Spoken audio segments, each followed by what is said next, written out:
Voilà, donc effectivement, à mon tour aussi de vous souhaiter la bienvenue à ces estivales et à cette journée d'inauguration, et plus particulièrement donc à cette conférence d'ouverture. Donc voilà, rapidement, hein, j'ai été présenté. Donc effectivement, je travaille à l'Université de Liège. Je rebondis un peu sur ce qui a été dit tout à l'heure sur le fait qu'être formateur est un métier. Effectivement, nous, enfin toute mon activité, que ce soit les recherches, les cours ou les interventions auprès des organismes de formation que je gère sont orientés vers la formation d'adultes et plus particulièrement, on a un master actuellement donc, qui est orienté vers, c'est un master en sciences de l'éducation, finalité formation d'adultes. Donc on essaye vraiment de défendre cette idée que c'est un métier. À côté de ça, je donne pas mal de formations courtes aussi, de formations de formateurs dans toute une série de milieux parce que à la fois c'est un métier, à la fois il y a un tas de gens aujourd'hui qui font des choses qui s'apparentent à de la formation sans nécessairement être des formateurs au quotidien. J'imagine qu'il y en a de ce type dans la salle, des accompagnateurs, des coachs, des formateurs occasionnels, des enseignants pour adultes. Et tous ces métiers de la formation sont importants.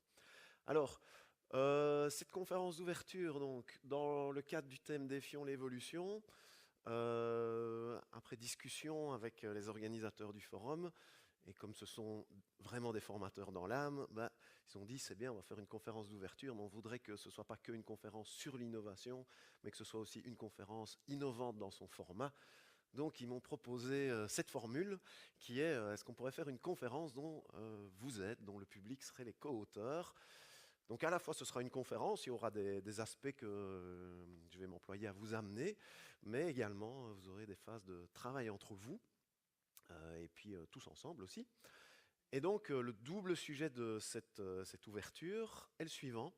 C'est donc les liens entre innovation et formation. Donc on va se poser des questions ensemble, et je suis sûr que vous avez déjà réfléchi à tout ça sur, bon, on est dans un monde où il y a un appel à l'innovation qui est constant, on est dans une transformation sociale, des transformations économiques, on a parlé du contexte migratoire tout à l'heure, des transformations humaines, des transformations technologiques bien entendu, et on sent bien que la formation est liée à tout ça. Et j'imagine que, et d'ailleurs on va un petit peu balayer vos convictions par rapport à ça tout à l'heure, que vous avez des convictions là-dessus sur dans quelle mesure l'innovation est stimulée par la formation, dans quelle mesure et sous quelles conditions une formation arrive à soutenir un processus d'innovation, etc.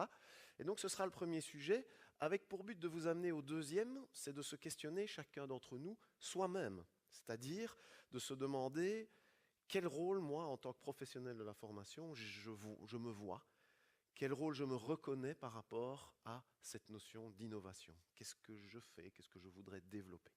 Donc ce sont ces deux sujets qu'on va développer dans cette conférence aujourd'hui. Donc les voici. Le premier, c'est les réflexions sur le lien formation-innovation. Et le deuxième sujet, c'est plutôt les réflexions sur notre propre place. Donc c'est une réflexion un peu plus personnalisée ici. Donc ce sont les deux volets et ils seront chaque fois soutenus par des modèles que je vous proposerai, la mise au carré et les portes d'entrée de l'innovation et les carrés de l'innovation. Si certains sont des curieux, j'en ai vu, et des anticipateurs, j'en ai vu quelques-uns dans l'accueil. Vous avez déjà vu qu'il y a des feuilles dans votre farde qui sont prévues à cet effet pour vous permettre de travailler, vous, et on vous ferait un peu travailler en duo, trio, histoire de vous maintenir bien éveillé ce matin.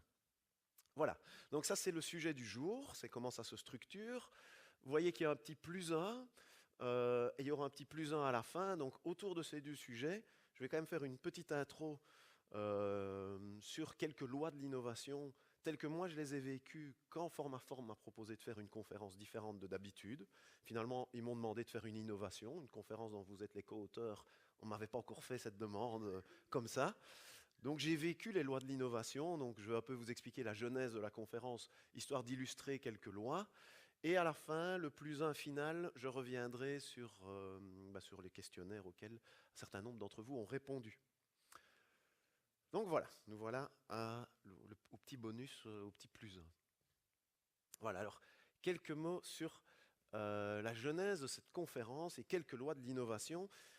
Alors, quand on parle d'innovation, ce que je vais tenir comme propos ici sur l'innovation, sur les lois de l'innovation, ça marche aussi bien sur une innovation d'une entreprise, d'une région, d'un territoire, que l'innovation à l'échelle d'un participant, par exemple, que vous avez en face de vous et que vous voulez inviter à penser différemment, à agir autrement, à regarder le monde d'une façon différente de celle dont il le voit, à entrer en contact avec d'autres personnes. C'est des choses que nous faisons au quotidien, j'imagine. Alors, avec les lumières, je ne sais pas voir si vous acquiescez ou pas quand je dis ça, mais c'est des choses que nous faisons au quotidien, n'est-ce pas? Oui, en tant que formateur, hein, d'ailleurs on verra les 6 ports d'entrée du changement tout à l'heure, on essaye de promouvoir l'innovation à l'échelle individuelle parfois, mais c'est une grande partie du job même, je pense. Et donc, bah voilà, c'est ce qu'il me propose. Il me dit, bah, faites un peu une conférence. Alors, première loi, bah, la première loi, c'est la suivante. C'est la première réaction à une impulsion à l'innovation, une demande d'innovation. La première réaction qu'on a, c'est la non-innovation. Alors ça, je ne l'ai pas dit aux partenaires de Formaform. Hein, donc maintenant, je leur livre un peu le secret.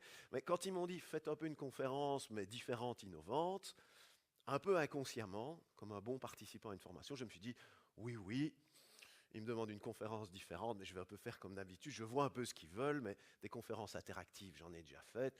Donc je vais voulu retomber sur mes pattes, quoi, hein, en fait. Donc je me suis dit, il y aura une séance de questions-réponses à la fin, ou pourrait même avoir du travail en sous-groupe à un moment. Mais évidemment, ce sont des formateurs, ils ne se sont pas laissés avoir si facilement. Donc ils m'ont dit, non, mais on veut une vraie innovation, on veut plus d'innovation que ça.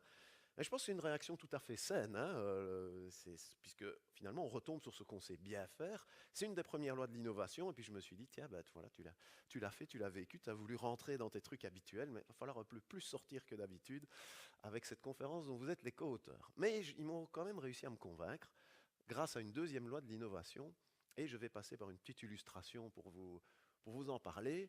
Quand ils m'ont, je ne sais pas ce que ça vous évoque imaginairement quand on dit conférence dont vous êtes le co-auteur, mais si vous êtes né plus ou moins dans la même époque que moi, ça vous a peut-être évoqué ceci. Alors, ceci, c'est un livre dont vous êtes le héros. C'est le premier, hein. Après, il y en a eu, à un moment, ça a eu un grand succès, mais il y a quelques années quand même. Je ne sais pas si vous avez pratiqué ça dans votre jeunesse. On avait un crayon, on avait des dés, et puis alors on passait d'un chapitre à l'autre et tout. Et ils m'ont dit, d'ailleurs, je ne sais pas si c'est ça qui leur a amené à dire conférence où vous êtes le co-auteur, mais moi, en tout cas, ça m'a fait penser à ça. Et je me suis revu. C'est le petit moment personnel. Je me suis revu quand j'allais chez ma grand-mère, que je reprenais le train à Charleroi Sud. Voilà, je vous l'ai mis le train de l'époque avec mon dé, mon crayon, et je m'amusais bien dans le train pour jusqu'à Liège-Guillemins faire mon livre. Bref, pourquoi est-ce que je vous parle de ça? Pour vous illustrer une deuxième loi de l'innovation, c'est que l'innovation est favorisée lorsqu'elle s'appuie sur des expériences positives passées. Moi, je me marrais bien à faire mes livres dont vous êtes le héros, et même si le lien est un peu loin avec ce que je vais faire avec vous aujourd'hui, c'est quand même une loi importante dans l'innovation, c'est que quelqu'un acceptera d'innover, une société acceptera d'innover, un groupe acceptera d'innover, si on arrive à aller tisser un contact avec quelque chose qui lui a plu, qui lui a laissé une expérience positive. Vous faites une formation de formateur, vous voulez pousser un enseignant à utiliser davantage, je ne sais pas moi, les méthodes d'animation de groupe. Hein, j'ai vu qu'il y avait des modules dans ce style-là. Ben, s'il ne l'a jamais fait, on aura tout intérêt à lui faire se souvenir de moments où même s'il n'a pas fait tel quel, il y a eu une interaction qui était intéressante avec ses apprenants, ou bien lui, il a vécu quelque chose de chouette en tant qu'apprenant lui-même avec un autre formateur. Bref, on a toujours intérêt à relier à des expériences positives passées. Et pourquoi je vous ai mis mes petites images? C'était aussi pour dire que l'innovation, c'est une expérience qui implique l'ensemble de l'être. Donc, souvent, l'innovation, dans nos sociétés, on traite ça en formation comme une expérience intellectuelle. On va parler de développement durable au cours de ce forum à la conférence de clôture. Ben, s'engager dans des démarches de développement durable, c'est pas qu'un truc intellectuel, quoi. Ça va mobiliser nos émotions, ça va mobiliser notre corps, ça va mobiliser nos relations sociales. Et c'est ça qui fait que ça va être stimulant, mais que ça va peut-être être difficile. C'est pareil pour l'enseignant à qui on demande de faire des méthodes actives. Ça ne va pas mobiliser que sa réflexion intellectuelle. Il va devoir adopter une autre posture corporelle, avoir d'autres émotions avec ses apprenants, etc.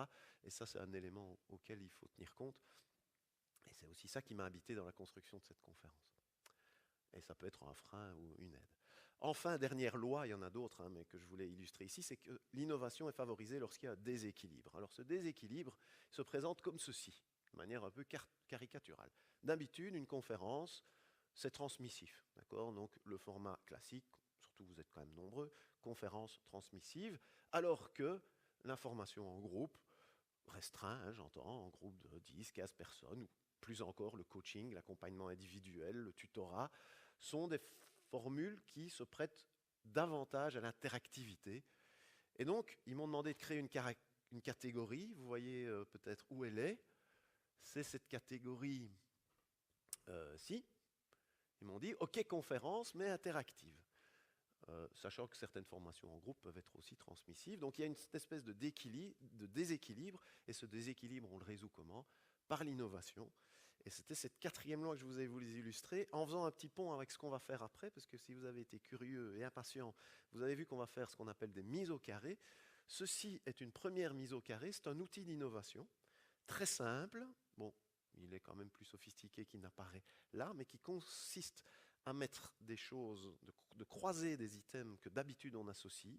Donc une manière d'innover, c'est on se rend compte que inconsciemment on associe deux choses, par exemple conférence et transmittivité, on cherche des inverses, on crée des nouvelles configurations, on va faire ça ensemble. Je vais vous expliquer un peu plus avec une petite vidéo en détail comment marche ce système.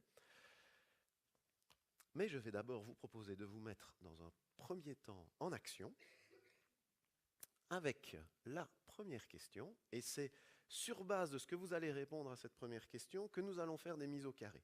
Donc si certains d'entre vous sont d'accord de s'y prêter, nous irons prendre ce que vous allez affirmer et nous allons, avec une mise au carré, un peu triturer vos croyances, vos convictions, pas pour les remettre en question ou pour dire qu'elles sont mauvaises, bien entendu, mais plutôt pour en exploiter le potentiel créatif. C'est là que la conférence va vraiment se lancer sur le terrain de l'inconnu, puisque je ne sais pas ce que vous allez amener.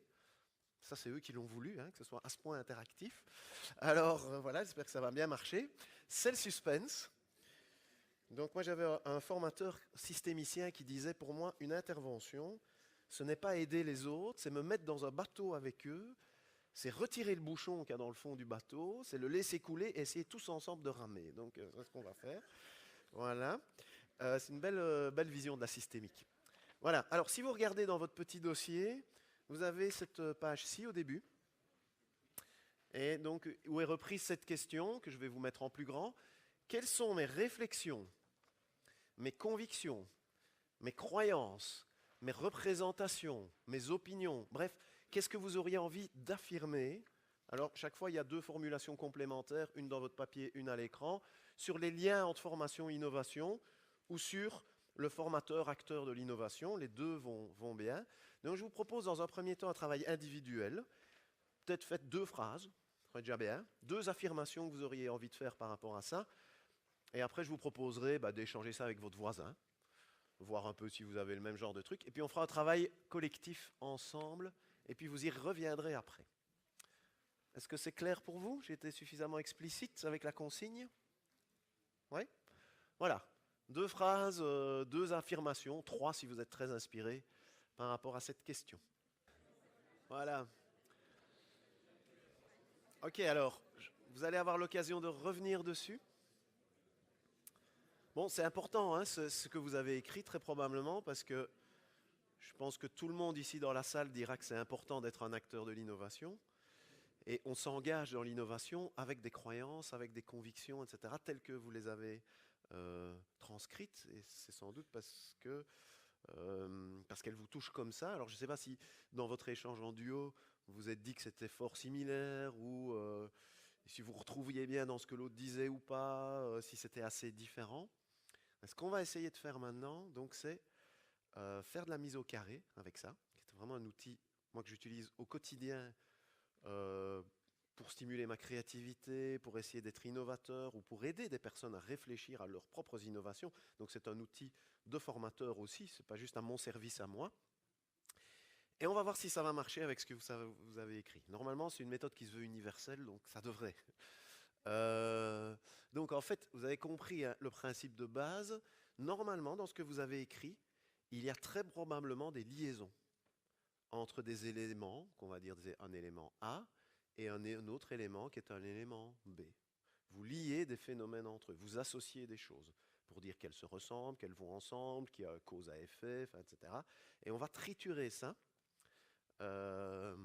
Donc le tout sera déjà de repérer chez vous quels sont les éléments que vous avez associés et quelles nouvelles associations on peut essayer d'ouvrir à partir de ça pour déployer nos croyances.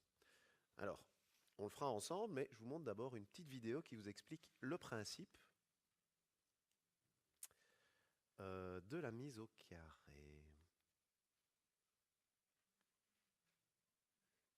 Voilà, c'est parti. Non, c'est la fin, ça. Ah, elle va à l'envers, c'est marrant, tiens ça.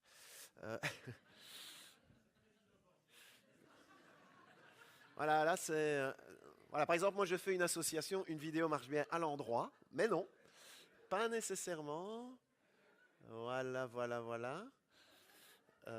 Bon, attendez, je vais quand même essayer de faire ça peut-être, hein. C'est peut-être quand même mieux. Voilà, ça dure 2 minutes, je ferai quand même une petite pause parce que ça va peut-être un peu vite à un moment. Mais voilà pour vous faire donc saisir le principe de la mise au carré.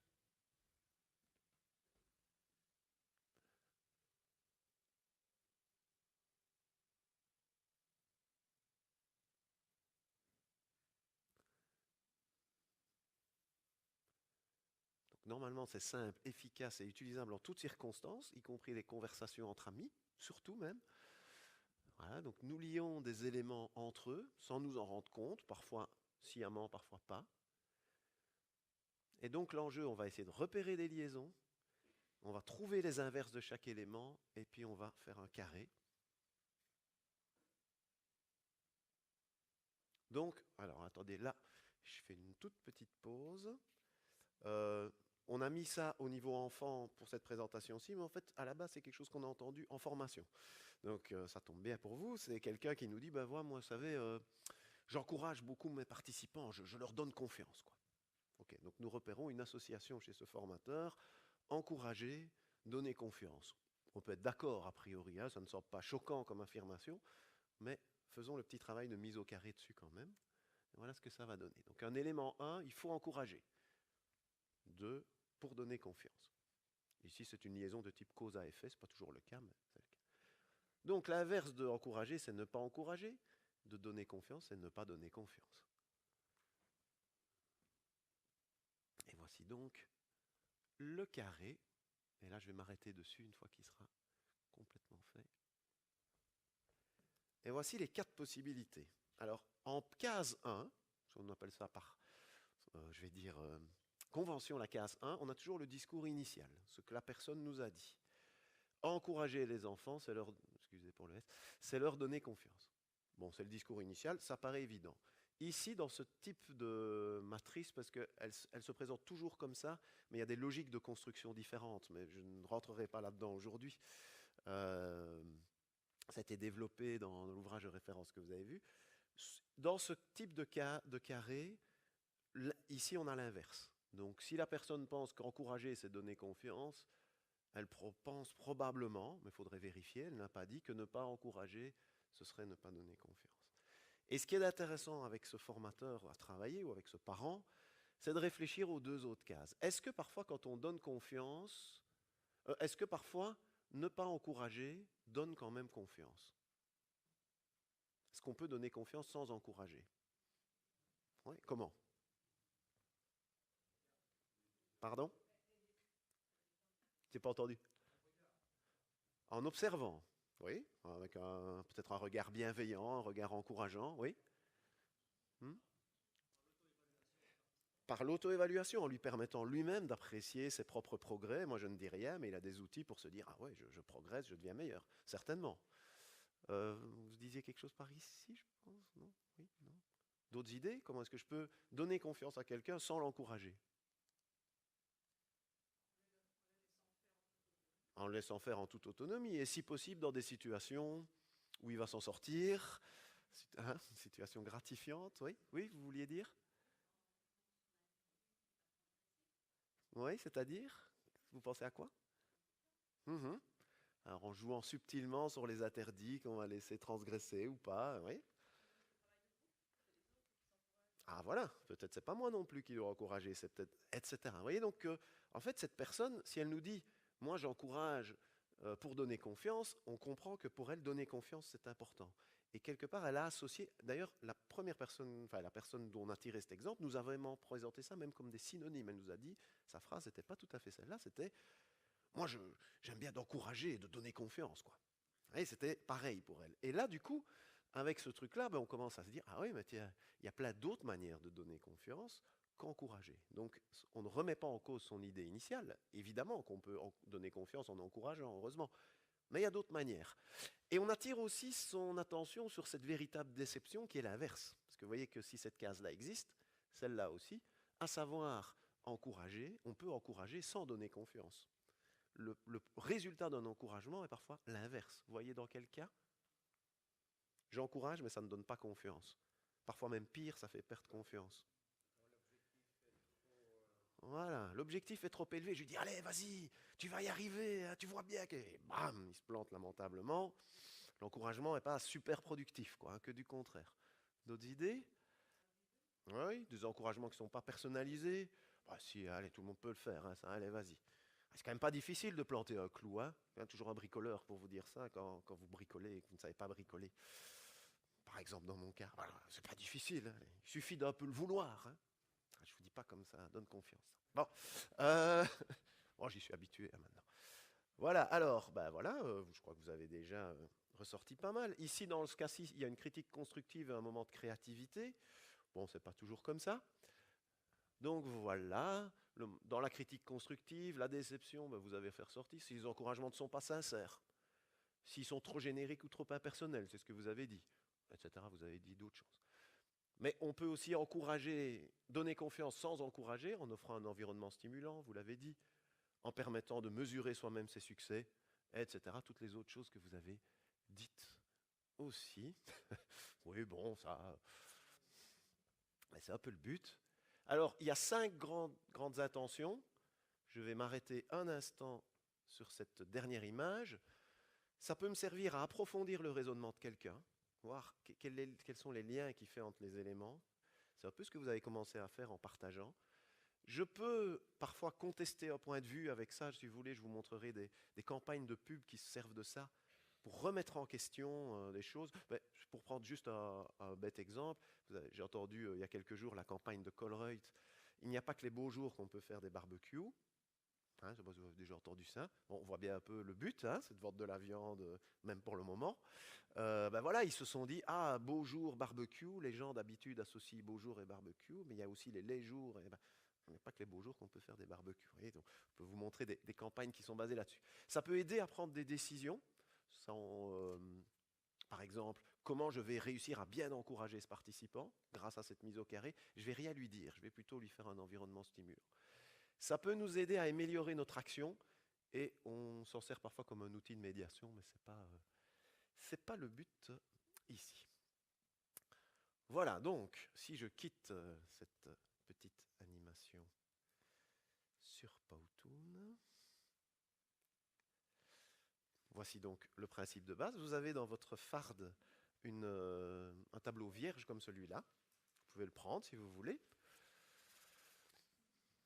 Donc, est-ce que c'est clair pour vous comme méthode, de manière générale?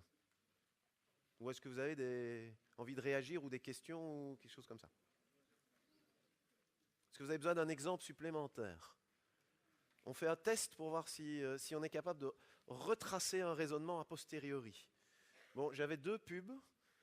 Une des 2 pubs, mon collègue ici présent, Jacques, m'a dit que ça risquait de plomber l'ambiance, mais je sens que l'ambiance est bonne. Donc je peux vous prendre une pub sur la violence familiale, ça ne va pas tout plomber, parce qu'elle est quand même bien faite. Il y avait celle-là, plus légère. Bienvenue dans l'équipe, on vous rappelle, blond, brun. Oui, parce que les inverses, c'est pas toujours non, hein, blond, brun. Ouais. Mais voilà, moi j'aime bien celle-ci. Je veux quand même la refaire, je sens que l'ambiance est bonne.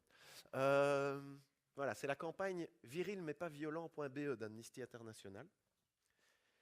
Est-ce que vous sauriez retracer la mise au carré de quelle idée ils ont voulu contester et comment ils ont fait la mise au carré? Est-ce que vous sauriez la refaire?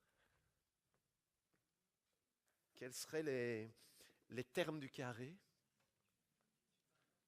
Donc je reviens à un carré vert. Vous avez vu, viril mais pas violent, si tu bats un homme... Bon, je me trompe chaque fois. C'est personnel aussi. Hein. Je vais vraiment raconter toute ma vie. Euh, si tu bats ta femme, t'es pas un homme. Voilà. Qu'est-ce qu'on mettrait là? Dans viril mais pas violent. Prenons ça. Viril mais pas violent. Qu'est-ce qu'on met en 1? De quelle idée ils sont partis qu'ils ont voulu remettre en question? Pardon? Voilà. Alors ils ont pris viril, violent. Et ils se sont dit, dans la société d'aujourd'hui, on trouve que trop souvent, le caractère viril, la violence est associée à la virilité. Et on le met là. Et on veut faire une campagne contre ça. Donc on va faire viril, non viril, violent, non violent. Et on va créer la case viril, mais pas violent. Et ce sera notre campagne. Et on va aussi créer cette case-là. Cette case-là, c'est, attention, pas s'y perdre, c'est violent, c'est non viril. Et qu'est-ce qu'il est marqué sur le sac? Si tu bats ta femme, t'es pas un homme. Si tu es violent, c'est justement pas la virilité. Et voilà comment une campagne de pub utilise implicitement cette technique-là en partant d'une association et en la déconstruisant par les deux bouts. Viril mais pas violent et violent n'est pas viril. Et c'est ça qu'on va faire en termes de processus, j'entends, avec vos mises au carré. Alors, on va juste passer l'ordinateur de l'autre côté avec ceci. Alors, est-ce que déjà, à ce stade-ci, dans ce que vous avez écrit, vous commencez à percevoir des associations que l'on pourrait triturer ensemble? Ou bien non? Et question complémentaire, est-ce que quelqu'un voudrait bien jouer le rôle du Kobe pour une démonstration collective? Oui? Super. Alors c'est là que le grand frisson de la conférence arrive. On va voir si ça va. Alors, je veux bien le prendre.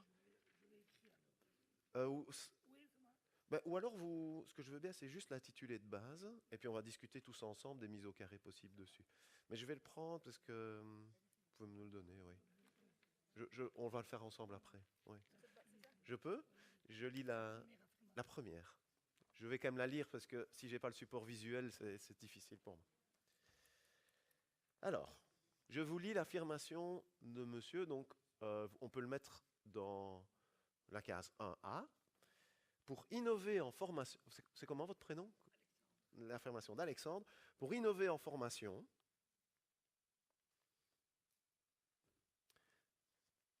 il faut que l'organisation soit dans une configuration, entre guillemets, apprenante.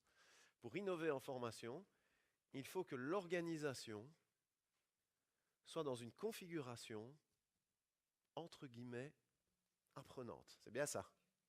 Ok. Voilà, une affirmation.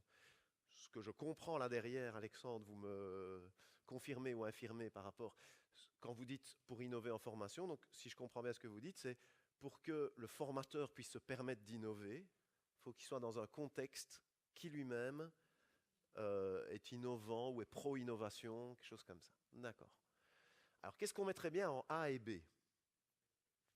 Qu'est-ce qu'il associe comme élément, Alexandre? Il peut y avoir plusieurs possibilités, on peut débattre, mais qu'est-ce qu'on mettrait bien comme élément A, par exemple? Pardon?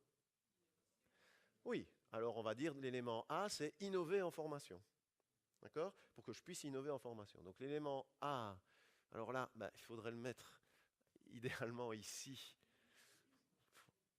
C'est innover en formation, si c'est possible. Voilà. Et ici, on aurait son inverse qui serait ne pas pouvoir innover dans sa formation, du coup. Alors, quel est l'inverse de innover? Ça peut être ne pas innover, ça peut être traditionnel. Il y a différentes manières de décliner les inverses. Si on faisait une formation spécifique sur cet outil, je vous expliquerai les différentes manières. On va faire simple, on va mettre ne pas innover. Okay? Alors, comme élément B, qu'est-ce qu'il y a? On dirait qu'il est fait pour. Pourtant, on ne s'est pas concerté avant. Mais comme élément B, voilà, une configuration apprenante. Donc, dans la colonne ici, Franklin, on peut mettre là. Ici. Donc, on a une organisation apprenante. Je peux peut-être mettre simplement. et une organisation pas apprenante, ou traditionnelle, ou statique, ou... Ok. Une organisation apprenante, c'est bien, oui, oui. Et de l'autre côté, une organisation non apprenante. Ouais. Et voilà 4 possibilités qui s'ouvrent à partir du discours d'Alexandre. Alors, on est d'accord avec lui, potentiellement, que lorsque l'organisation est apprenante, ça peut être plus facile d'innover en formation. Alors, moi, j'aurais envie de poser la question, euh, est-ce que est-ce qu'il est possible d'innover en formation dans une organisation apprenante? Alors, là, je vous donne... Non? Oui. Ah, voilà, ça c'est une bonne question. Alors là, ça nous mènerait une nouvelle mise au carré pour Alexandre, euh, parce qu'il associe certainement le terme organisation apprenante à des traits. Et ça aussi, on pourrait faire des mises au carré. Alexandre, est-ce que vous voudriez nous dire un trait d'une organisation apprenante pour vous? Je ne sais pas si tout le monde a entendu ou pas. Donc, ce que je comprends bien, de manière générale, c'est un climat qui permet aux gens d'innover. Alexandre utilise le terme d'éthos, donc j'imagine que c'est une organisation où quand on prend des initiatives, on est plutôt renforcé. À l'opposition d'une entreprise, on est plutôt découragé dès qu'on sort des clous. Favorise la créativité, elle C'est favorise ça. la créativité, par exemple. Ouais. Un environnement stimulant et soutenant, voilà, qui réagit positivement à l'innovation. Stimulé. Non, ce que je comprends, c'est le contexte organisationnel au-delà de la question de la formation. Mais voyez qu'une mise au carré amène une autre, parce qu'on pourrait très bien faire, est-ce qu'une organisation qui stimule la créativité est apprenante? Dans quel cas une organisation qui stimule la créativité peut être non considérée comme apprenante? Donc voilà, il peut y avoir des cascades. On ne va pas faire toute la cascade ici, mais monsieur voulait réagir aussi. Alors, voilà. Alors, ça c'est l'intérêt, que vous pointez l'intérêt de la recherche des inverses. C'est-à-dire que si je discute avec Alexandre, Alexandre va m'aider à trouver le terme le plus pertinent pour lui qui s'oppose à apprenant. Et si pour lui c'est procédurier, eh bien je pourrais dire, ok, même si dans le dictionnaire je ne verrai pas l'inverse d'apprenant, c'est procédurier, mais si dans son monde à lui, l'inverse d'apprenant, c'est procédurier, ça me dit déjà quelque chose, ça lui apprend déjà quelque chose. Donc si pour vous ce serait le cas, ben on pourrait dire, ben voilà, une organisation apprenante versus une organisation procédurière. On pourrait. D'accord? Ici, je mets non apprenante pour rester plus neutre, mais quand vous allez discuter entre vous, vous pourrez faire ce boulot-là. Et avec des apprenants, ou avec vous-même, vous pouvez faire ça. Ok, merci pour cette remarque. Alors, donc je reviens, est-ce qu'on a répondu à votre interpellation? Suffisamment. Ok. On n'a pas eu tous les détails, hein, mais enfin, ça nous met sur la voie. Alors, il y a 2 termes clés que je vous propose de retenir par rapport à ceci, c'est le terme situation et le terme condition. Situation et condition. Donc, ce qu'on va questionner, c'est dans quelle situation on peut innover en formation dans une organisation non apprenante. Est-ce que des personnes ont en tête des situations, des cas de figure, des exemples, voilà, ça c'est situation, où on était dans une organisation non apprenante et pourtant on a quand même réussi à innover en formation. Et si on réussit ensemble à lister quelques cas, on pourra faire des conditions. Identifier ce que ces situations ont en commun. Vous me suivez avec situation et conditions? Alors, faisons-le. Est-ce que quelqu'un a en tête une situation dans laquelle on était dans quelque chose de procédurier, de fermé, qui n'encourageait pas l'innovation, tout ça, et pourtant, à la limite d'autant plus, je ne sais pas, on est quand même arrivé à innover en formation? Quelqu'un a une idée? Une situation? Ça lui est déjà arrivé? Ça doit être possible, non? Oui, je vous en prie.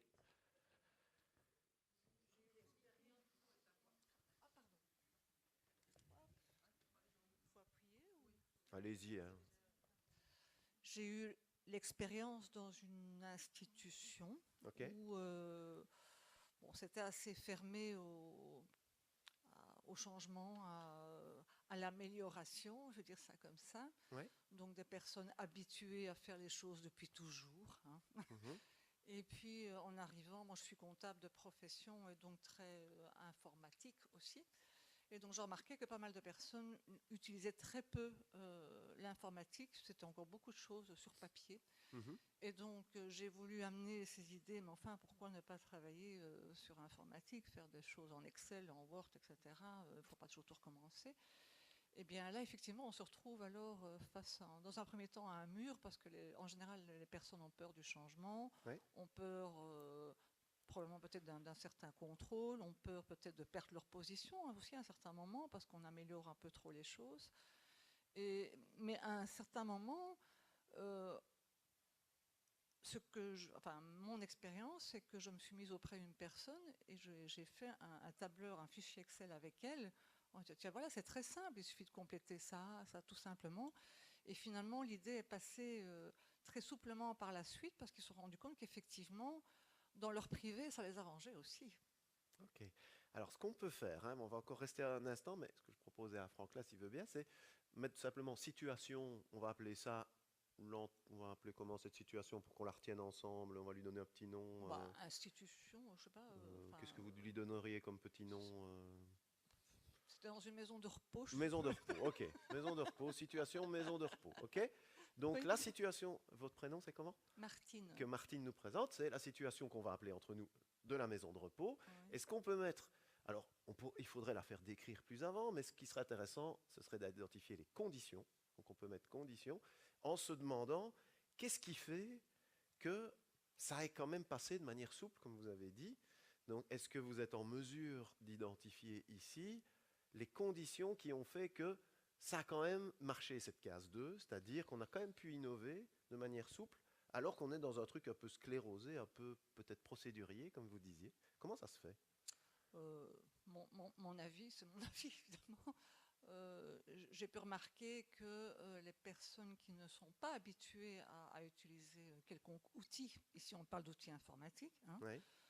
ne se rendent pas compte de tout ce que ces machines peuvent faire pour nous et même faire de très belles présentations. Mais aussi, surtout, j'essaie de raccrocher ça au vécu de tous les jours. Je veux dire par là, ce qu'on peut apprendre sur le travail, bah forcément, on peut aussi l'utiliser chez soi. Et c'était, je pense, Oui. Ça, c'est le déclencheur. D'accord. Alors, ça, c'est le trait que vous avez identifié en premier, c'est Oui, ils ont perçu une utilité oui, au-delà de l'entreprise. voilà. Donc, ce que je comprends, si je décode le raisonnement, enfin, si j'essaye de surfer un peu dessus, c'est que je suis dans un environnement un peu sclérosant, mais comme ce qu'on me propose, ça va au-delà de cet environnement, j'échappe un peu au Voilà. côté sclérosant de l'environnement Oui, et clac, ça marche. oui, Alors, ça c'est une première condition, c'est on pourrait mettre voir l'utilité au-delà de cet environnement. oui, Alors, vous imaginez, là vous êtes une petite centaine aujourd'hui, ce qu'il faudrait faire, c'est qu'ensemble, sur une affirmation comme celle-là, on commence tous à se raconter des situations et je suis sûr qu'on identifierait un ensemble de conditions qui donneraient de l'espoir à Alexandre, puisque quelque part, ça dirait, parce que lui j'imagine qu'il veut innover en formation, ça lui montrerait qu'il y a quand même moyen, mais que ça nécessite peut-être des conditions particulières, donc ça ouvre notre espace de possible. Okay, on ne va pas le faire parce qu'on n'a pas le temps, il faudrait faire ça dans une formation en groupe restreint. Là, je fais une association, je m'en rends compte, mais on en fait tout le temps, hein, on ne sait pas s'empêcher. Par contre, ce que je voudrais vous emmener, c'est ici. Alors, est-ce que parfois dans des organisations apprenantes, on n'arrive pas à innover? Donc, l'organisation, elle est apprenante, elle est stimulante, elle est pro-créativité, elle est tout ce qu'on veut, et pourtant, j'ai l'impression que quand il s'agit d'innover en formation, on n'en veut pas, je me heurte à un mur, etc. Est-ce que quelqu'un a une situation d'une organisation apparemment très ouverte comme ça, mais quand il s'agissait de formation, ça ne le faisait pas, on n'y arrivait pas? C'est une expérience probablement un peu plus malheureuse, là, j'imagine. Mais... Oui, vous pouvez développer un tout petit peu?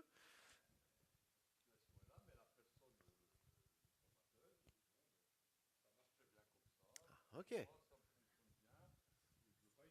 oui, d'accord. Ah, ah. Oui, et c'est peut-être parce que nous faisons souvent une association, nous les formateurs, qui est donner une formation, c'est pousser les gens à faire différemment. Et quand on y pense, Moi, j'ai déjà suivi d'excellentes formations où j'ai déjà eu de très bons retours de formation. Les gens me disaient, c'est bien parce que vous me renforcez dans ce que je fais déjà. Et parfois, ça sert à ça, la formation. Ça sert à sortir en se disant, finalement, ça me donne encore plus envie de faire ce que je faisais déjà. Il m'a confirmé, il m'a donné l'autorisation de continuer. C'est bien aussi parfois. Donc, ce serait cette configuration. L'organisation est apprenante. Elle est tellement apprenante que les gens, ils ont peut-être besoin à un moment, justement, que la formation ne soit pas innovante. Peut-être dans cet environnement hyper stimulant, que ça les aide un peu à canaliser, à trouver leur marque. Ça pourrait être un cas de figure. Voilà. Je crois que vous avez compris la logique, hein. Enfin, j'espère. Situation, condition. Alors on pourrait faire ça aussi sur la case 4, parce que c'est pas parce qu'il faut une organisation apprenante pour innover qu'une non-apprenante ne nous aide pas à innover. Voilà,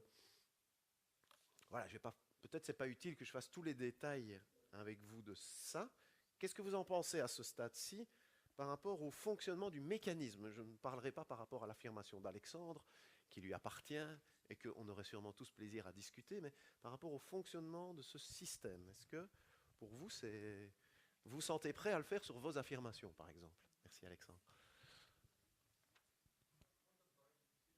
Oui? Je disais, pour moi, ça me paraît difficile parce que ça me semble vraiment un travail de groupe. Oui? Si on n'a pas une multitude d'expériences ou de situations, enfin moi, l'idée de la maison de repos, ça ne me serait jamais venu. Oui? Et je n'aurais pas trouvé un exemple à donner ou quelque chose à mettre dans cette case si je n'avais pas cet exemple, quoi. Oui. Alors, c'est vrai que vous mettez le doigt sur quelque chose bien qu'on pourrait faire une mise au carré. La mise au carré doit être collective, tandis que... on pourrait, hein, on peut devenir fou hein, avec ça. Hein. Mais vous mettez le doigt sur un élément important, c'est que c'est difficile de le faire tout seul avec soi-même. Puisque justement, c'est notre conviction, on a du mal du coup à la déconstruire, cette conviction, mais le tableau peut nous y aider, parce qu'il nous y force. Alors, moi, ce que j'avais envie de vous proposer, c'est de le faire au moins à deux. Alors, peut-être pas tous ensemble, mais c'est de profiter du voisin avec qui vous avez, ou la voisine avec qui vous avez partagé l'affirmation, pour voir ce qu'elle trouve, cette personne, comme autre configuration possible. Et je ne sais pas si ça peut le faire, mais ça met sur la voie généralement. Et je peux vous dire, moi, pour y avoir travaillé et l'avoir développé et en faire souvent, à un moment, on commence à regarder le monde avec ça et à traquer les associations. Ça peut être embêtant pour les gens qui vont voir au cinéma avec vous, hein, d'ailleurs. Ah là, t'as vu, il y a une mise au carré à faire. Bon, ça peut être embêtant. Mais une fois qu'on prend le pas, on se rend compte que toute association, il y a toujours, ne fût-ce qu'une seule situation à trouver qui remet en question possiblement ma croyance. Donc, je vous propose peut-être de l'essayer en insistant bien sur le fait que ça ne remet pas en question la case 1. Hein. Ce n'est pas pour ça qu'elle n'est pas vraie, la case 1. Hein, dans le cas d'Alexandre, c'est vrai ce qu'il nous a dit, on peut être d'accord avec ça. Mais ce n'est pas universel. Et c'est l'intérêt d'aller voir ailleurs. Alors ici, on a une matrice un peu particulière parce que c'est une matrice dite polarisée, c'est-à-dire qu'il y a des critères qui sont meilleurs que d'autres. Par exemple, on a l'impression qu'innover, ce serait plutôt plus, tandis que ne pas innover, ce serait moins. Alors, ça donne une configuration différente. Ce ne sera pas le cas de toutes les matrices. Bon, je ne vais pas me lancer dans d'explications plus avant sur les types de matrices. Je vais vous proposer de faire l'essai. Je ne sais pas si j'ai répondu suffisamment à votre interpellation. Ouais. Donc, retournez vers votre voisin, à moins qu'il y ait d'autres questions sur le principe. Non? Oui? Attendez, on va quand même prendre une autre question, si vous permettez. Allez-y. Alors, c'est sur la matrice ou sur les propos d'Alexandre? Et vous dites que c'est péjoratif peut-être de ne pas innover. Peut-être pas, hein. Mais voilà, innover pour innover et faire n'importe quoi. Voilà. Alors, je peux faire une autre matrice. Se construire une innovation, ça ne doit pas se faire comme ça. Alors, je peux faire une autre matrice, c'est innover, ne pas innover, c'est bien, c'est pas bien. Et je peux voir les cas où innover, c'est bien, les cas où innover, c'est pas bien, les cas où ne pas innover, c'est bien, les cas où ne pas innover, c'est pas bien. Et hop, me voilà avec une nouvelle matrice. Effectivement, j'ai présupposé que c'était plutôt positif, mais ça se discute tout à fait, comme toute association. Et celle-là, elle serait vraiment bien à discuter d'ailleurs. Hein. Oui, monsieur? Oui, vous dites qu'on peut utiliser cette matrice sur des associations, c'est le terme que vous avez utilisé. Oui. Est-ce qu'on peut aussi l'utiliser sur des jugements? Oui, mais allez-y, allez plus loin. Je ouais, sais pas ouais. moi, les jeunes sont instables. Bien sûr. On y Alors, va et, Alors, jeune, instable, vieux ou moins jeune ou adulte, ça dépend. Ce qu'on a en tête quand on dit jeune, on va dire adulte, ok? Adulte stable. Donc les jeunes sont instables, les adultes sont stables. Alors dans quel cas les jeunes et quelle on va travailler sur les situation? situations et sur les conditions aussi alors. Ah oui. Et oui, bien sûr, ça va marcher aussi. Et ça marche d'ailleurs très bien sur tout ce qui est stéréotypes, croyances enfermantes et ce genre de trucs. Une très belle que j'ai eue, moi, je finis avec ce dernier exemple, puis je vous laisse travailler. Très belle que j'ai eue en formation, c'est une formation à la conduite de réunion. Et le monsieur me dit, mais moi, vous savez, je ne saurais jamais bien, je suis introverti, je ne saurais jamais bien animer une réunion. Un introverti comme moi, je ne saurais jamais. Et on a fait une mise au carré avec lui sur être introverti, mal animer une réunion. Donc je lui ai dit, donc je suppose que pour vous, un extraverti anime bien une réunion. Il me dit, bah oui, plutôt. Est-ce que vous diriez que un extraverti peut mal animer une réunion? Ah bah oui, hein, qui me dit, bah oui, ça, les gens ne voient que, ça, oui, ça peut être. Alors donc, si un extraverti peut mal animer une réunion, pensez-vous qu'un introverti comme vous pourrait bien animer? Et on a commencé à faire tout un travail, et il a trouvé plein d'idées, du style un ordre du jour écrit, des travaux de groupe, plein de trucs qui permettent à un introverti, comme il se décrivait, d'animer une réunion. Donc, ça lui a vraiment ouvert les possibilités. Mais il fallait d'abord qu'il déconstruise cette liaison. Un animateur de réunion, c'est une espèce de type hyper extraverti. Et donc voilà, on était aussi sur un genre de stéréotype. Alors voilà, je vous propose de revenir vers votre voisin et vous allez consacrer moitié du temps à l'un, moitié du temps à l'autre. On va quand même prendre 10 petites minutes pour ça. J'ai surveillé le temps, ne vous inquiétez pas. Alors, le premier boulot, c'est de repérer les éléments de l'association. Le A, le B. Le deuxième boulot, c'est de les décliner. Et puis, vous allez construire la matrice et vous allez chercher situation et conditions. Et je viens parmi vous pour vous aider si ça ne va pas. Vous pouvez travailler par trio si vous voulez aussi, il n'y a pas de souci. Bien, bien, bien. Bon. Je vous propose qu'on s'oriente tout doucement vers la deuxième partie, alors. Bien qu'à mon avis, certains sont déjà dans la deuxième partie, parce que j'ai vu dans vos mises au carré, je suis désolé si je vous coupe dans la réflexion, c'est vraiment un mécanisme qu'on a tout intérêt à pouvoir le faire soi-même aussi. Vous pouvez discuter de ça à la maison et tout ça aussi. Vous pouvez essayer de repérer chez les autres personnes les associations qu'elles font. Je vous conseille vraiment de faire ça avec des participants aussi. Ce qui est vraiment bien avec ça, c'est que on part du point de vue de quelqu'un. Vous voyez, c'est une manière d'amener l'innovation sans nier ce qui est dit. Ce qui est dit est acté. On part de ça. C'est ça que j'aime bien dans cette méthode. Enfin, c'est une des choses que j'aime bien. Ce que j'aime bien aussi, ce qui est très simple, on peut vous pouvez l'utiliser en formation, soit comme une aide mentale, ou dans la vie de tous les jours, soit comme une aide mentale, soit vraiment en les dessinant. Moi, ça m'arrive souvent au cours, et ça fait sourire mes étudiants. Ils me racontent un truc, et pendant qu'ils me parlent, je commence à dessiner le carré. Alors, ils savent ce qui va arriver, est-ce qu'on va retriturer le truc, mais parfois, ça peut vous servir simplement comme aide mentale. Alors, j'en ai vu, en passant un petit peu dans les duos, qui étaient déjà là, en fait, qui ont déjà fait des mises au carré plus personnelles. Parce que cette mise au carré, elle peut porter sur une conviction. L'innovation existe lorsque l'entreprise est elle-même innovante, ça c'est une conviction plus générale, mais ça peut être aussi un truc plus perso du style, comme j'ai vu là par là, c'était moi il me faut du temps pour innover, ça c'est plus personnel. Alors là on a tout intérêt à voir les fois où on arrive quand même à innover quand on n'a pas de temps, et parfois les fois où on a plein de temps, et pourtant c'est la fameuse page blanche, ça peut arriver aussi. Donc, je veux dire, ça vous permet de questionner des idées de société, mais ça vous permet aussi de vous questionner sur vous-même, votre fonctionnement.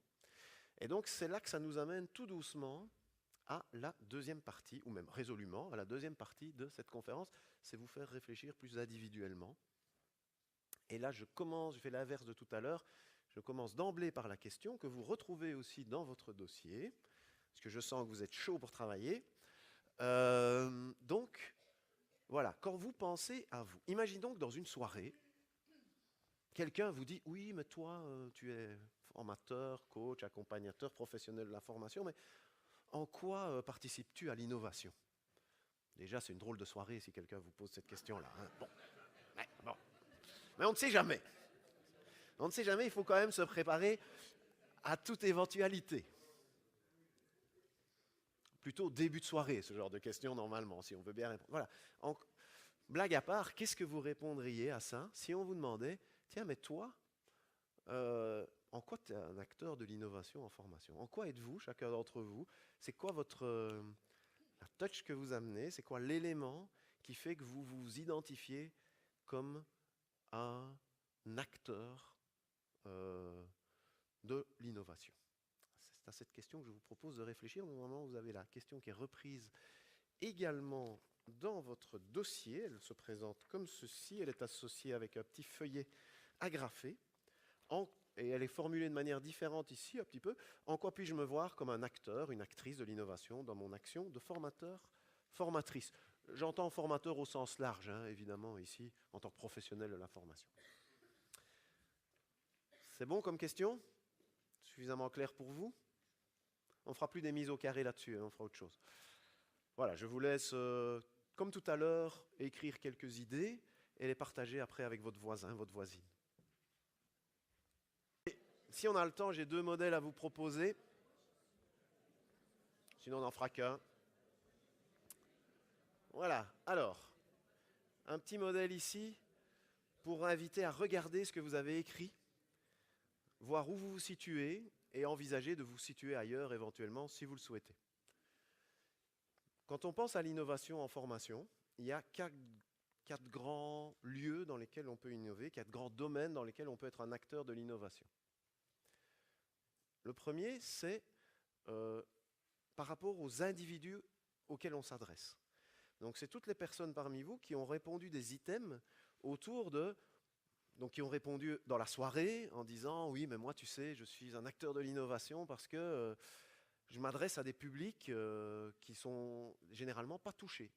Ou je propose des choses à des publics et ces choses-là, d'habitude, on ne leur propose pas. » Par exemple, tout le courant de l'éducation permanente, de l'éducation populaire, à la base, c'était ça. C'était donner accès au savoir classique, à la littérature, à la musique, etc., à des classes, comme ça qu'on s'exprimait, à des classes sociales qui n'y avaient pas accès autrement. Donc là où c'était innovant, ce n'était pas dans le contenu, ce n'était pas dans la méthode, c'était dans le fait d'aller toucher un public qui, sans eux, ne l'aurait pas été.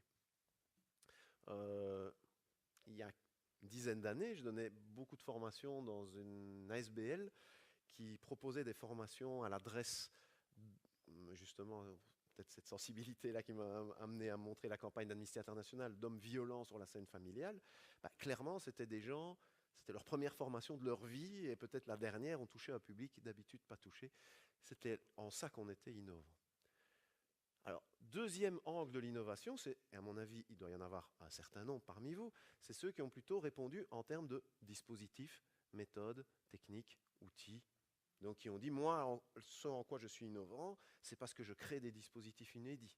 C'est parce que j'utilise des supports qui d'habitude ne sont pas mobilisés. C'est parce que je crée des méthodologies pédagogiques originales. Oui, j'imagine qu'il doit y en avoir pas mal parmi vous. Vous pouvez aussi dire que vous êtes innovant en formation par la nature des contenus que vous proposez. Donc vous pouvez dire, moi là où moi je suis innovant, c'est parce que je propose des contenus originaux, inédits, des types de savoirs qui sont hyper à la page. Par exemple, notamment tous ceux qui font des technologies de pointe, leur innovation, ce n'est pas nécessairement là, mais c'est dans le fait que ce qu'ils amènent est hyper innovant. Mais ça peut être des nouvelles théories en sciences humaines, ça peut être que sais-je. Et un dernier domaine, vous pouvez être innovant en termes de contexte, c'est-à-dire que là où vous êtes innovant, c'est dans la manière de prendre en compte des contextes particuliers. Par exemple, on a parlé de la migration ce matin dans l'allocution d'ouverture.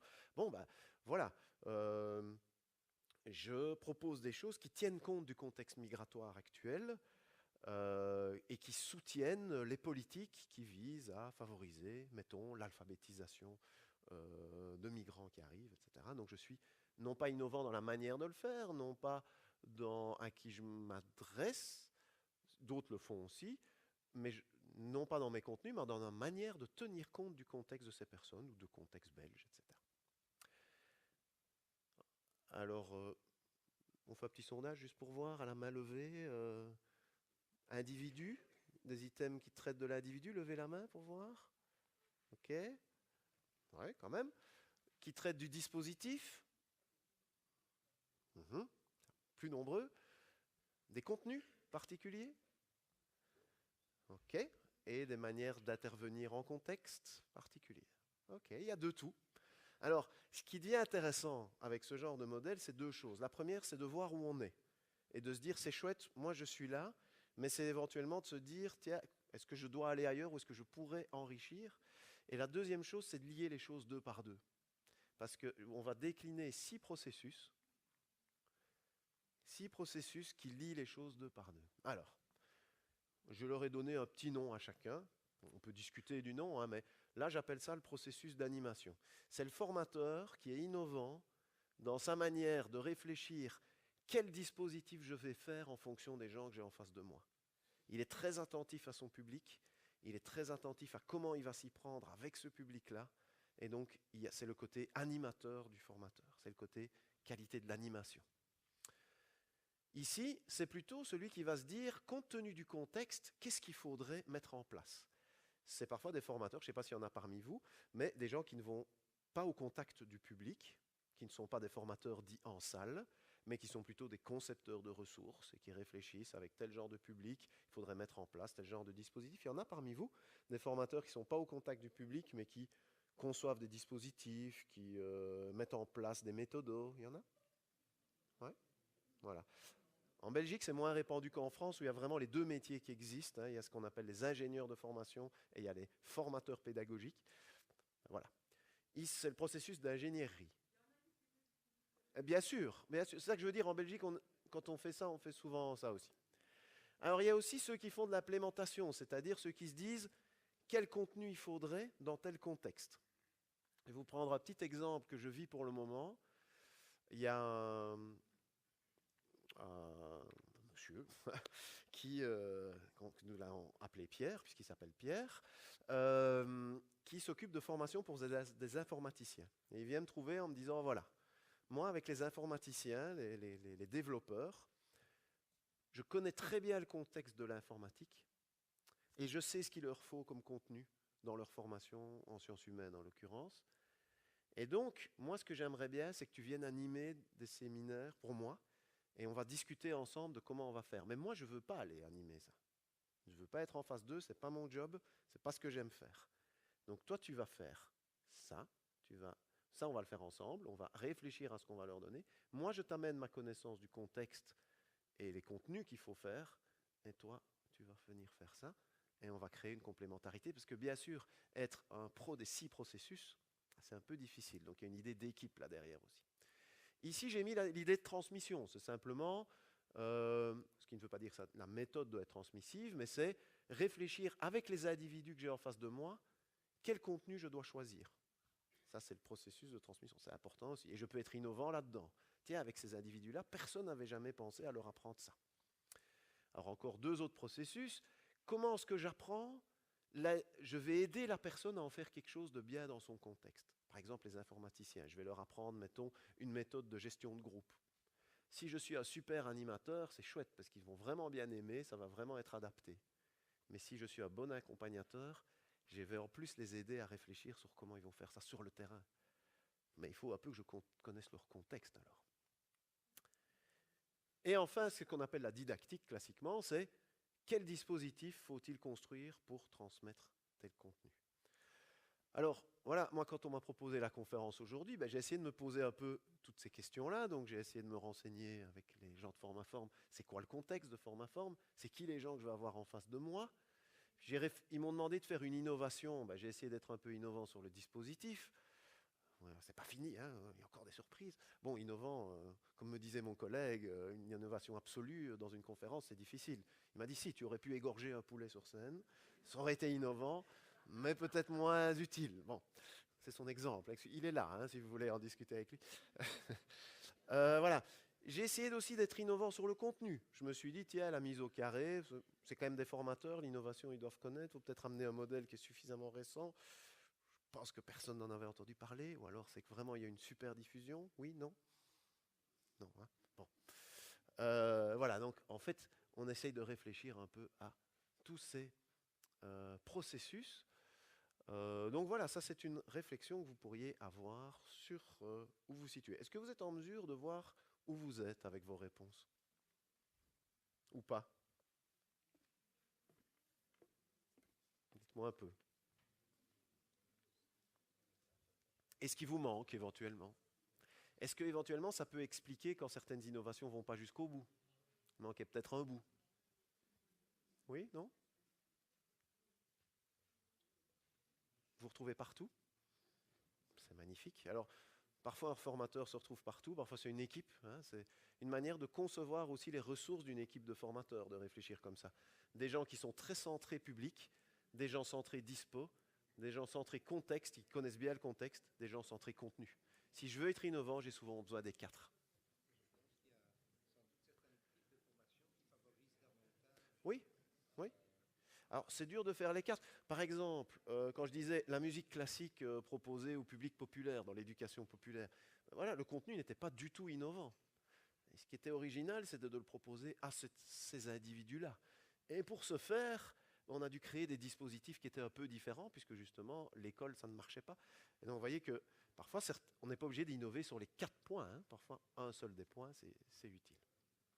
Alors, je vais vous proposer un autre modèle pour compléter votre réflexion. C'est les ports d'entrée du changement. Ça, c'est un modèle vraiment plus pédagogique.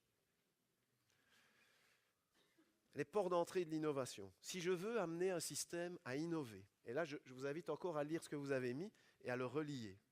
J'ai 6 ports d'entrée possibles. On fera un petit sondage après sur vos préférences.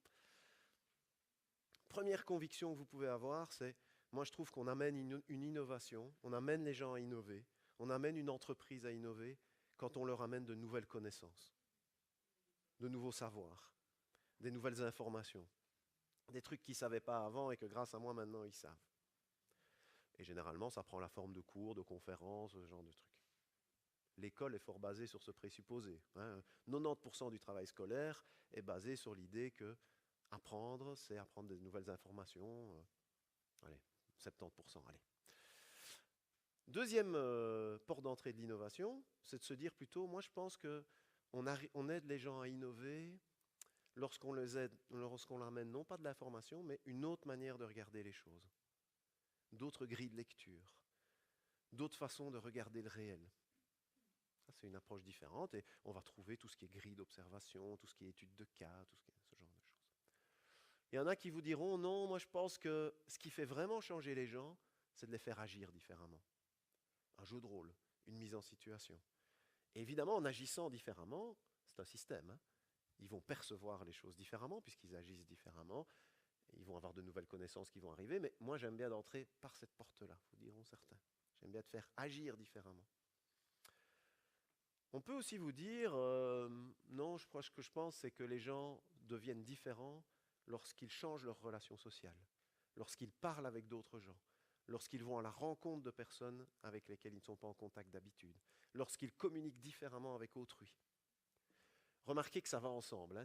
Imaginez un prof dans une école ou un formateur dans un centre de formation qui va à une formation, il apprend des nouvelles connaissances sur les méthodes pédagogiques, il commence à regarder le milieu de la formation totalement différemment, il change complètement son action de formateur, très probablement que ses relations avec ses collègues, elles vont changer. Il va aller plus vers d'autres personnes, moins vers certaines. C'est d'ailleurs ça qui fait parfois obstacle à l'apprentissage, c'est cette crainte-là. Les choses sont liées. Cinquième port d'entrée, c'est l'idéologie. C'est les formateurs qui considèrent que pour que les gens changent, il faut qu'ils se questionnent sur leurs valeurs, sur leur but, sur ce qui est important pour eux, sur leur finalité, sur leur philosophie de vie. Et qu'après, une fois qu'on a changé notre vision sur notre philosophie de vie, évidemment, on va changer notre action, on va changer nos connaissances, etc. Et la dernière porte d'entrée, c'est la culture ou l'identité, c'est de se dire qu'on change, on innove, lorsqu'on est plongé dans un autre bail culturel. Quoi. Je vais aller me mettre au contact d'un public qui est tellement exotique pour moi. Ce sont des gens différents, je sais pas moi. On donne des formations pas mal pour des ingénieurs. Ben voilà, il y a un aspect culture, c'est-à-dire découvre le monde de la psychologie, par exemple. Ou et moi, à l'inverse, je suis aussi dans un bain culturel et ils disent ah mais on raisonne pas pareil, on réfléchit pas de la même manière. Et ça, c'est ça qui me bouscule finalement, plus qu'autre chose. Ça, c'est 6 ports d'entrée possibles. Et peut-être que vous pouvez aussi relier ce que vous avez noté à vos croyances sur les ports d'entrée. Alors, ce qui arrive souvent avec ça, c'est qu'on a un plan A et un plan B normalement. On a notre port d'entrée préféré. Et puis si elle ne marche pas en tant que formateur, on a la porte d'entrée de rechange. Vous voyez ce que je veux dire? Je ne sais pas si vous savez identifier votre préférence là-dessus. On peut faire un petit sondage. WeClap, ça s'appelle? WooClap. Vous voyez que moi, l'innovation technologique, je ne suis pas toujours... On fait un petit sondage. Alors la question, c'est... Il faut peut-être passer le... Je vais vous poser 2 questions. La première, c'est qu'est-ce que vous préférez qu'on fasse avec vous comme apprenant? Et qu'est-ce que vous préférez faire quand c'est vous qui devez amener l'innovation chez quelqu'un? Parfois, c'est la même. Hein. Ce serait logique d'ailleurs. Hein. On aime bien de faire aux autres qu'on aime bien qu'on nous fasse, mais pas toujours. On va juste faire le petit sondage pour voir si ça se répartit. Est-ce que c'est clair pour les 6 ports d'entrée? Ok, bon, bah voilà, premier constat. S'il fallait renvoyer un message aux formateurs des estivales, le premier message qu'il faudrait leur envoyer, c'est « vous êtes dans la merde ». Parce que les gens, ils veulent de tout. Hein, donc si on ne peut pas vous dire ce qu'il faut faire. Voilà. Et ça, c'est un peu le drame du formateur. Mais sinon, si on doit dégager une tendance, on dira quand même qu'il y a l'action, l'entrée par l'action qui est importante pour beaucoup d'entre vous. Les connaissances et la perception, ben voilà, c'est les 3 qui ressortent. Mais ce qui est important, évidemment, ici c'est un mini-sondage, hein, ça n'a aucune valeur représentative, ce que ça illustre, c'est que dans un public en face de nous, ben, on a toutes ces portes d'entrée qu'il faut remplir, tous ces besoins qu'il faut aller chercher, qui sont des convictions de chacun sur comment il apprend bien. Or nous-mêmes, ben, nous avons notre préféré en tant que formateur, et ça ne colle pas toujours avec le public, donc ça nous invite sans doute à une certaine manœuvre d'ajustement, et en tout cas à nous décentrer sur le fait que ce n'est pas parce que ça nous plaît à nous, que c'est ce qui plaît à notre public. Et d'ailleurs, on va vous poser, voilà, les 80 personnes ont répondu, donc on a voilà, quand même une tendance qu'on pourra quand même transmettre aux formateurs des estivales. Et donc, deuxième question, lorsque vous êtes formateur, alors j'imagine qu'en tant que formateur professionnel, vous faites différentes choses, hein. Je n'en doute pas même. Mais quand même, on est quand même qui on est. Qu'est-ce que vous auriez tendance à favoriser comme porte d'entrée pour pousser les gens à être innovants, pour les pousser à les changer? Est-ce que quelque chose vous frappe? Oui, c'est marrant parce que donc il ressortirait, bon, ça vaut ce que ça vaut, hein, mais il ressortirait de cette salle qu'on aime vraiment bien pour nous, qu'on nous amène des connaissances, mais qu'on le fait peu, nous, en tant que formateurs, par contre. Bon, je ne sais pas ce qu'il faut tirer de cette info, c'est un peu étonnant, quoi. Moi, j'avais eu la situation... Ben, en fait, j'ai eu exactement ça. Dernièrement, je suis intervenu dans un organisme que je ne citerai pas, mais qui est situé dans la région de Namur et qui donne des formations à des associations, etc. Et je donne 4 jours de formation de formateurs à ces personnes. Et donc je leur amène un modèle, nous, qui est les 6 déterminants de l'action pédagogique, donc une manière de formater sa formation, de réfléchir à tous les points d'une formation. Et ils n'arrêtent pas de me demander chaque fois des nouveaux contenus, etc. Et chaque fois que je leur dis, si vous voulez, on peut faire une étude de cas, une mise en situation pour un peu s'approprier les choses.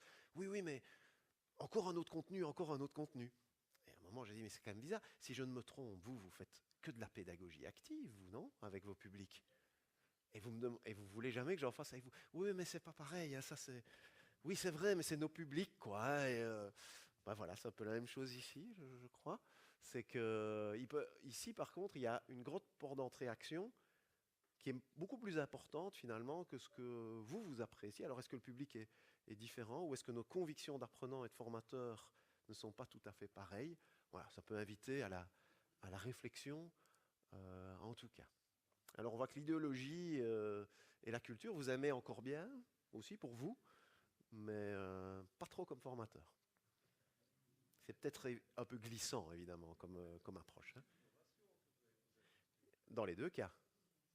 Donc, monsieur dit ce que moi je fais, c'est plutôt l'action quand je suis formateur. Par contre, si vous me demandez...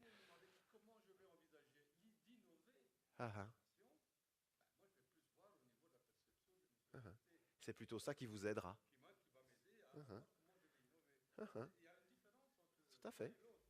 Il peut y avoir une logique hein, du fait qu'on ne répond pas la même chose aux deux. Hein. J'entends bien, mais ça peut être interpellant quand même. Ouais. On fait le sondage juste pour voir. On n'a pas ou clap là-dessus, mais juste pour savoir. Des formateurs en salle, si je puis dire comme ça. J'entends aussi des coachs, des accompagnateurs individuels, hein, mais des gens qui travaillent avec le public en face d'eux. Vous voulez lever la main pour qu'on voit? D'accord? Et des gens qui sont plutôt des professionnels du monde de la formation, qui sont des commanditaires, des financiers, des concepteurs, des banquiers. Ok. Donc, on va dire 3/4, 1/4, comme ça, à vue donnée à la grosse louche. Ok. Je crois que vous vouliez réagir aussi, madame. Parlez bien fort. Oui. C'est ça. Ça passe plutôt par la perception pour vous. D'accord. Maintenant, la question, c'est est-ce que quelqu'un va agir? Est-ce qu'on va réussir à le faire agir de manière innovante s'il n'a pas été assez amené à l'apercevoir? Oui, les deux vont ensemble. Bah, voilà, en tout cas, ça mérite de poser la question de ce que nous faisons, ce qu'on aime qu'on fasse avec nous, et surtout, bah, c'est clair, je vous ai aussi contraint dans cette question à répondre à un seul item, là où comme formateur, bah, forcément on est beaucoup plus diversifié, mais on a quand même nos petites préférences, je pense. En tout cas, moi, je sais identifier ma porte préférentielle. Parfois, je fais le sondage aussi avec plan A, plan B. Bon, ça nous aurait amené un peu loin pour tout ça. Ok, alors, je vous propose 1 minute ici de revisiter ce que vous avez écrit à la lumière des deux modèles, si vous voulez, avec votre voisin, en 2-3 minutes, tant qu'on remette la connexion. Donc, où est-ce que vous situez vos réponses dans les deux modèles? Ça peut peut-être être une réflexion intéressante. Et puis après, nous conclurons en revenant sur le sondage. Sondage d'avant la conférence. Allô? Oui? Ça marche? Bon? Alors, un petit conseil. Ces deux modèles-là, ce travail-là, si vous avez la chance de travailler dans une équipe pluridisciplinaire avec plusieurs formateurs, bah, ça peut être une manière de réfléchir à la complémentarité. Hein. Il y en a qui sont à l'aise dans tel type de port d'entrée, d'autres dans d'autres. C'est une manière d'enrichir quand on co-anime, par exemple. Moi, je sais bien que j'aime bien celle-là, par exemple. J'ai des collègues qui sont... Et celle-là, idéologie, des collègues qui sont très branchés connaissances. Enfin voilà, on essaye de se diversifier. Pareil aussi quand on doit conduire une innovation, on essaye de gérer les 6 processus.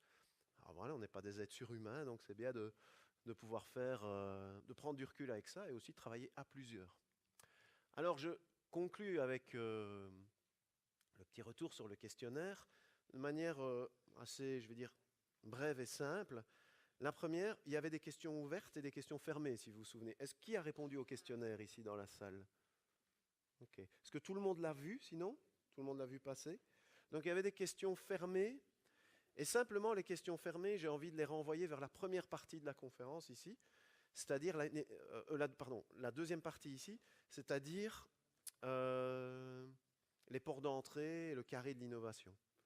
Il y avait une affirmation qui était, pour le professionnel de la formation, s'adapter aux transformations, et puis il y avait une série de propositions, c'est un impératif si on veut rester à la page, une opportunité, une nécessité, l'occasion d'être acteur du changement, et c'est une contrainte à laquelle on est obligé de se soustraire. Donc, ce que j'aurais envie de dire, c'est une manière d'interpréter les réponses, ce serait de faire une complémentarité entre ce qui est marqué là et ce qu'on a vu ensemble. Je m'explique. 61% ici disent c'est l'occasion d'être acteur du changement. Mais ce que je serais curieux de savoir, c'est que tous ceux qui ont répondu c'est l'occasion, et donc il doit y en avoir dans la salle, c'est l'occasion d'être l'acteur du changement, c'est le changement dans quel sens qu'ils ont mis derrière? Est-ce que c'est le changement par quel port d'entrée? Et c'est le changement dans quel sens? C'est l'occasion d'être l'acteur du changement, quoi? Du changement grâce au contenu? grâce à une autre manière d'appréhender les contextes, grâce au changement dans la forme pédagogique ou grâce au changement dans la manière de traiter et de s'adresser aux individus. Vous voyez, donc, quand vous relisez ça, question complémentaire que vous pourriez vous poser, c'est changement dans quel sens? De même, je prends le deuxième qui a eu le plus de succès, c'est une opportunité de se développer professionnellement. Comment? Comment voulez-vous vous développer professionnellement? Par laquelle vous voudriez des nouvelles informations? Vous voudriez de nouveaux modèles pour regarder la réalité? Vous voudriez avoir des opportunités d'agir différemment? Vous voudriez avoir des nouvelles relations avec des collègues? Vous voudriez avoir des réflexions idéologiques? Vous voudriez être immergé dans d'autres choses? Vous voyez, donc, j'aurais tendance à dire que ces questions-là, ce serait vraiment chouette de les prolonger avec ces deux modèles-là. Parce qu'une fois qu'on a dit ça, on n'a pas encore dit le comment ou le quoi. Pareil ici. Faire en sorte que l'apprentissage tout au long de la vie devienne une réalité. Grâce à quoi? Grâce au travail sur les individus, grâce au dispositif qui s'adresse à tout le monde. Vous avez compris la logique, je pense. Hein?